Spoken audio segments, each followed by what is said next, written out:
और है कि सरे बाजार रुसवाई हुई इस बात का दुख है। सरे बाजार रुसवाई हुई इस बात का दुख है, अगर हम अहले दिल गुमनाम हो जाते तो क्या गम था। गुमनामी जो है वो बहुत बेहतर होती है रुसवाई से, सरे बाजार रुसवाई से। तो कई दफा आपको ये एहसास होता है कि दुनिया में जब आप बाहर निकलते हैं और दुनिया के कामों में कोशिश करते हैं, तो उसके नतीजे में जो आप रुसवाई उठाते हैं उससे कहीं बेहतर है कि आप अपने अंदर एक बनबास काटें, अलहदा हो जाए, गुमनाम हो जाए और अपनी हस्ती के ऊपर मेहनत करें।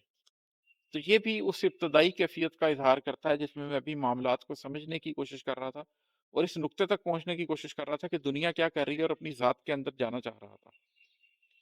वही सारी पुरानी रंजिशें तुम फिर से ले आए, मियाँ कुछ नित नए इल्जाम हो जाते तो क्या गम था। एक और शेर जो इसी चीज को बताता है कि दुनिया से क्या गम मिल रहे होते हैं। अच्छा, अमूमन शायर जब गजल कह रहे होते हैं तो उनकी कोशिश ये होती है कि वो बताएं कि हर शेर का अलहदा अलहदा मानी है, और ये तमाम अशार की ऐसे इंटरप्रिटेशन की जा सकती है कि ये तमाम अशार इकाई ही महसूस हो, गजल गजल ही लगे, नज्म ना लगे।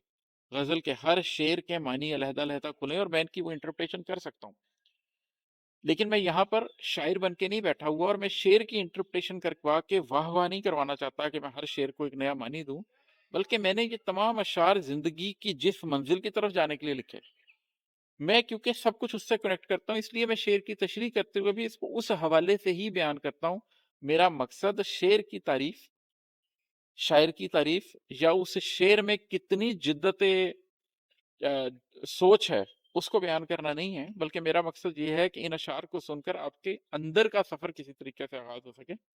तो मैं माजरत चाहता हूँ उन लोगों से जो ये सुनकर जिनको ये एहसास होगा कि मैं अपनी ही शायरी को महदूद करता जाता हूँ, अपनी ही गजल के मानी को ऐसे समेट के मुख्तसर कर देता हूँ कि वो बिल्कुल छोटी चीज लगने लग जाती है। जिसने तो अपनी जात बदलनी है उसके लिए यही मुनासिब है, और जिसने शेर की वाह वाह करनी है तो शायर तो और बहुत से हैं, आप किसी और को सुन लीजिए।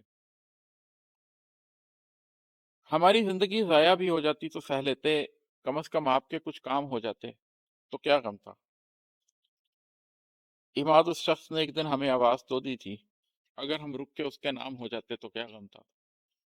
लेकिन अब मुझे ये लगता है कि जब आप रुक के किसी का नाम नहीं हुए और चलते गए आगे, तो हकीकत तो फिर आपको तभी मिली।